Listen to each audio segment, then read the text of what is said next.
Hello everybody, welcome to a Cavalier Boss Battles counters video. Yes, that's what we're doing. So we're going to go over all the counters for different types of bosses. Yes, a Cavalier cheat sheet is being done. I've put a version 1 out at the point of this video going live. It is not the finished article. I'm still adding some bits to it. So the finished article will be when I do a Cavalier cheat sheet video, which will basically go over some stuff in some greater detail. I'm adding in some more things. Like I've just added in a miss and evade counters spreadsheet, which is this one here, which is going to be helpful, especially because a couple of bosses have miss and evade. Also, I'm finishing off the notes for the bosses, and I might want to tidy that up and also add a few more champions into the various different types of like interactions. But I'm going to go over some counters, and mainly the boss counters, which a lot of the time this is what this video, the first video after the new update or new content, is normally focused on. So let's kind of start off with 1.1. So the Cavalier cheat sheet will be out, but it's going to be a version 1,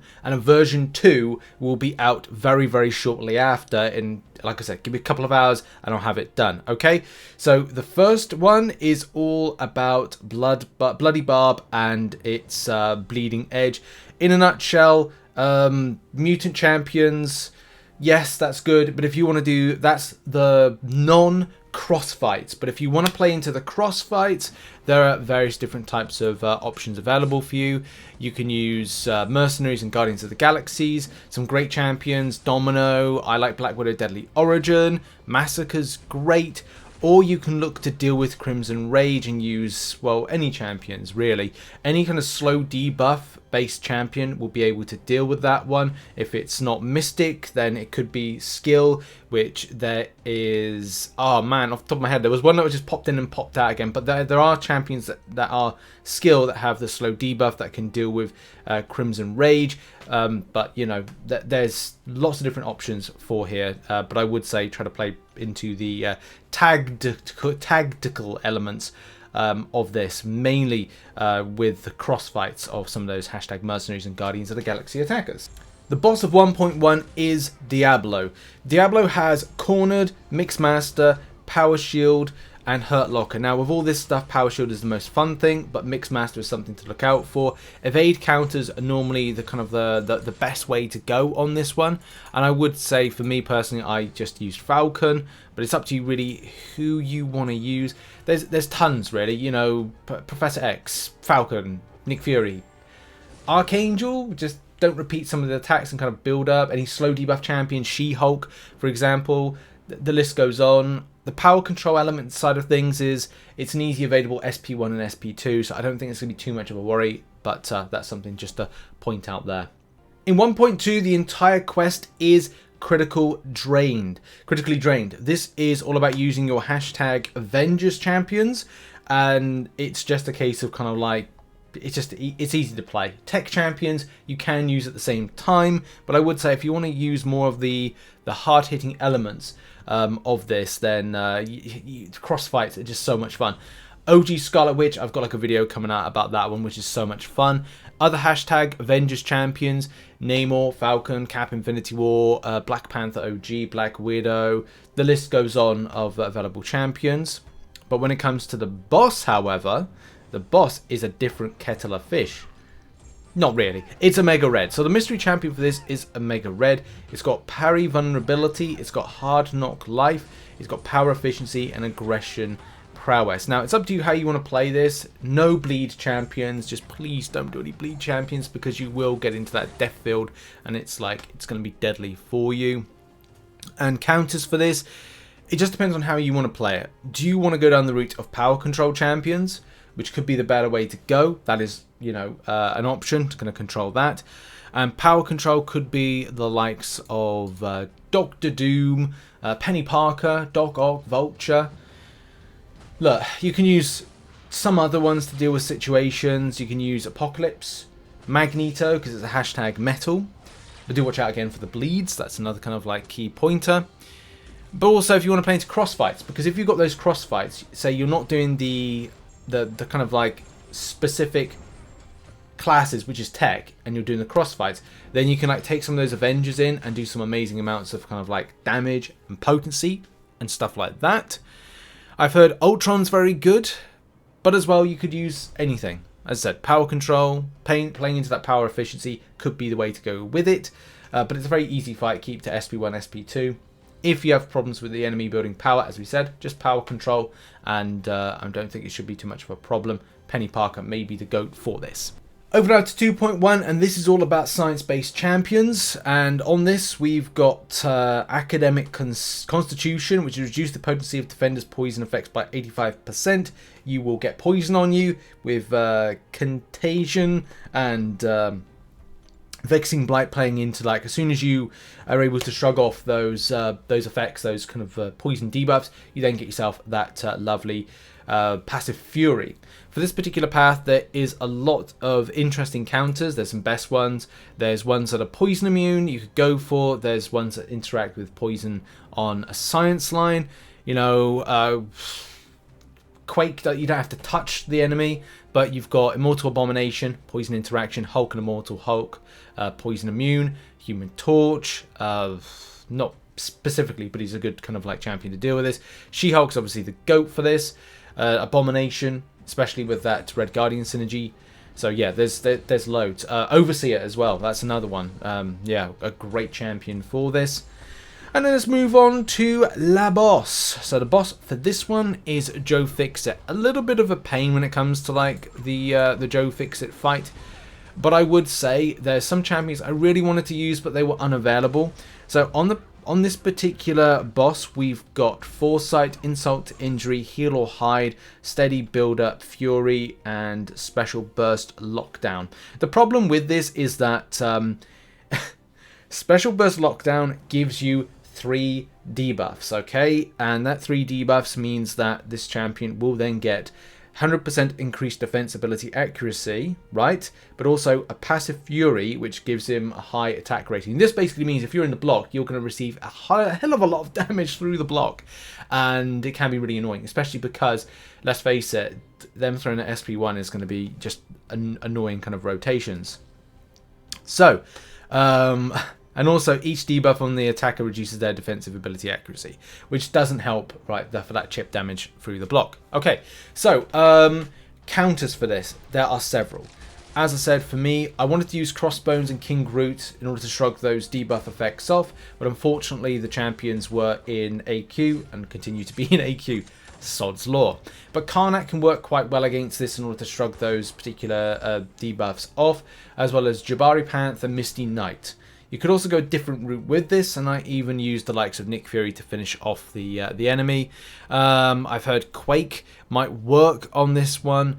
So yeah, just depends on how you want to deal with this particular fight. I kind of feel debuff shruggers are the way to go with it in order to make it easier. But as I said, I can't test it fully out because sadly the champions I really wanted to use are on AQ duty at the moment.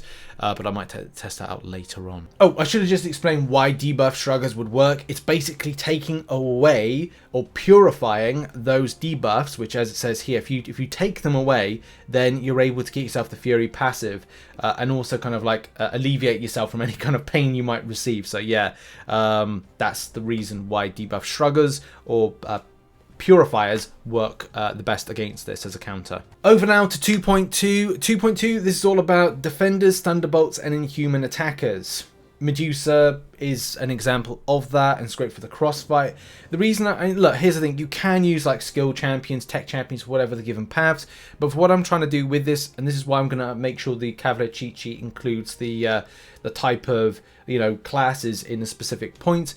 But I do want to point out that you do get more potency from fight to fight in the crossfights in it, and that's kind of the reason I'm kind of pushing that narrative more. But look, here's the thing. Defenders, Thunderbolts, Inhumans. What have you got for this? You know, you've got Quake, Medusa, as I said. You've got a whole host of different champions for the path. Ghost Rider, Luke Cage, Howard the Duck, Namor, to name a few, especially coming into like Defenders and Thunderbolts and whatever.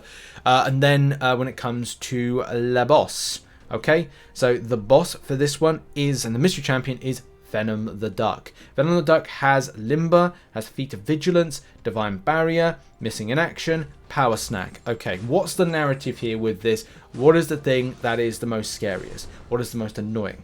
It could be a case that Power Snack is the most annoying. The biggest thing for me is playing around different options, okay? Option number 1, non-buff champions. Power snack if, as it says there, every 7 seconds the next buff triggered by the attacker is immediately nullified each time this effect triggers the defender gets power. So if getting power is annoying because you've got buffs on, you could use Spider-Man 2099. Red Guardian, for example. That's one narrative of play. The second narrative of play is dealing with the miss side of things. Whenever a buff on the defender expires, if the attacker lands a heavy attack or special attack. A lot of the time, I kind of felt like I didn't want to do the rotations of like the heavy attack, unless I'm using champions like Doctor Doom, for example, and has power control. That's another narrative at play there with it. So you can play around with going, okay, well, I'll just use Doctor Doom and kind of play around with that. You could use Black Widow, Clairvoyant, play around with that narrative. There's so many different ways to kind of look at the play of this one. Non-buff champions, miss counters, and power control options. That's how I kind of felt was the best thing to do here. So if it's going to come up with the champion having miss, then you do a little bit of a doom slap, and then it kind of like takes away that kind of ability to falter. But you could go, right, well, I don't really care about that. I just don't like the miss element, but I want to play around in a certain way. That's fine. You do you at the end of the day. And there are plenty of kind of like miss counters like Nick Fury after X amount of tactical charges. Hercules with True Sense. We've also got Red Goblin, Stealth Suit Spider-Man, Professor X. That's another one. So there's a few kind of like options to take on this particular content. So yeah, you choose wisely with this one. Power control. Hawkeye, for example, can power control quite nicely. So it's up to you how you want to play about this fight. 3.1 now, and it is back to an old favourite, crack in the armor. So any armor break cosmic champion is usually doing the business. Medusa, Corvus and well-timed blocks, Angel on special attacks, Terex was part of his kind of like basic kit of rotation, Cull Obsidian amongst some of the best to use against this. And as I said, all information, some notes in the description. Cavalier cheat sheet will be in the description as well. Version 1 is out now. Version 2 will be out in the next couple of hours with some added additions. But as I said, the point we're getting to right now is those are some great options. And we now come into contact with one of our new champions, which is Scorpion. Now, this champion does have a few kind of like tricky nodes to a degree, but there are some really kind of like good and easy counters to this. Okay, narratives of play. We got no escape. Each time the defender attempts an evade, they gain a passive. They gain a physical resistance, which is passive. Every 15 seconds, the attacker is inflicted with a power sting, dealing 40% of the defender's attack as direct damage when activating a special attack. So, yeah, power sting. Blocked attacks cause the defender to gain 5% power if blocked attack deals 0 damage, blah, blah, blah.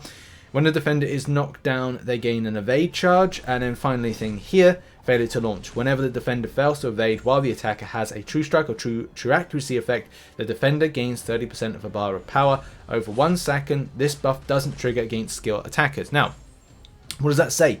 True accuracy and true strike skill-based champions are the way to go with this. They deal with the evade side of things, and as well they deal with the evade side of things, of course.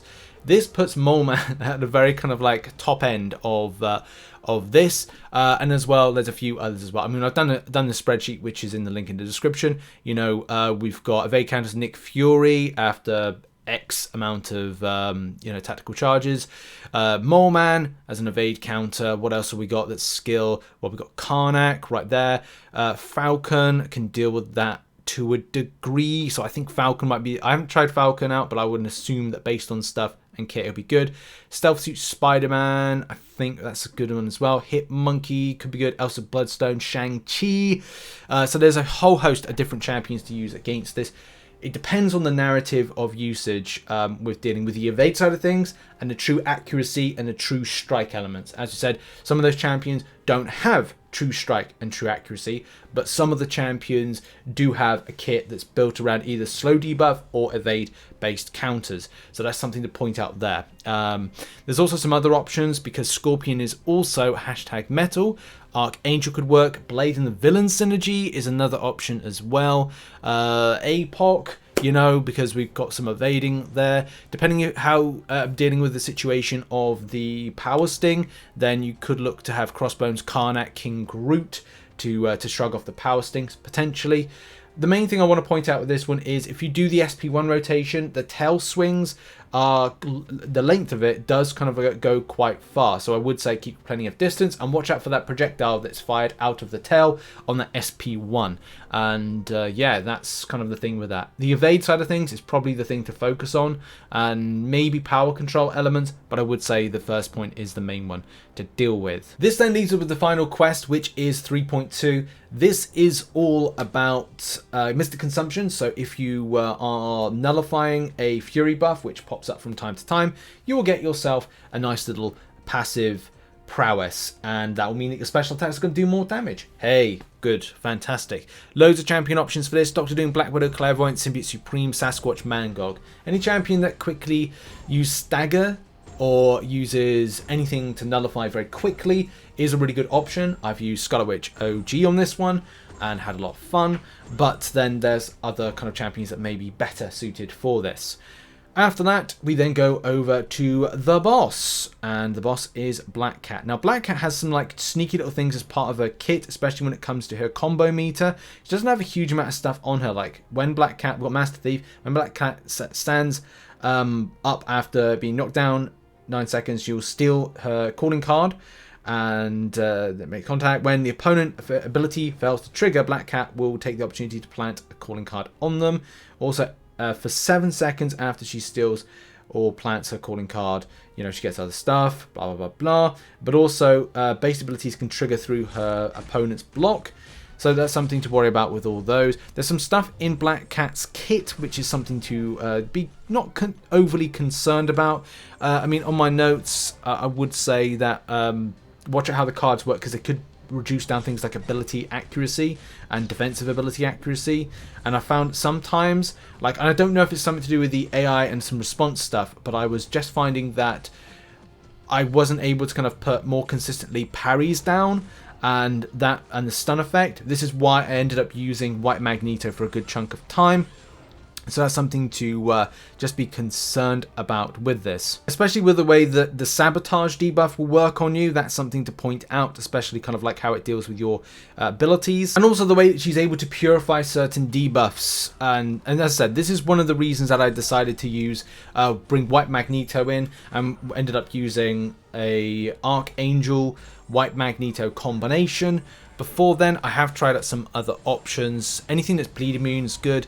Domino, I hear, is very good this summer even. Yeah, like there's a few other options. I'm just trying to gather some more info of what champions people have used.